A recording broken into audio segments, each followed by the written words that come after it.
আজকে আমি থানাতে আইছিলাম। আমারে মারধর করা হয়েছে দুইজন দুষ্কৃতী।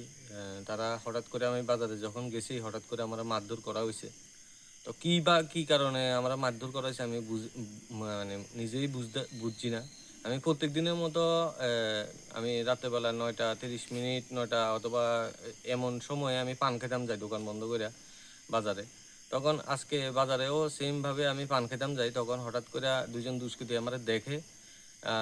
তারার নাম হলো গোপাল চক্রবর্তী এবং নিতাই বৈদ্য। গোপাল চক্রবর্তীর বাড়ি হলো শান্তিবাজার তহসিল অফিস সংলগ্ন এলাকায়, এবং নিতাই বৈদ্যর বাড়ি হলো শান্তিবাজার পুরাতন হাসপাতাল রোড মেস্তরিপাড়া এলাকায়। তারা হঠাৎ করে আমার দেখে এবং হঠাৎ করে উত্তেজিত হইয়া আমারে বিভিন্নভাবে গালিগালাজ করে, বিশ্রী ভাষা গালিগালাজ করে।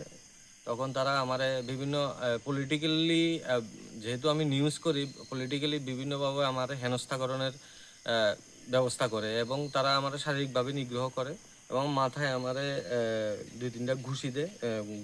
গাড়ি এবং বাইকের চাবি দিয়ে আমি কি আসিল হাতে কইতাম পারি না, এবং আমার হাঁটুতে আঘাত লাগে এবং আমার পেটের মধ্যে কয়েকটা লাথি দেয়।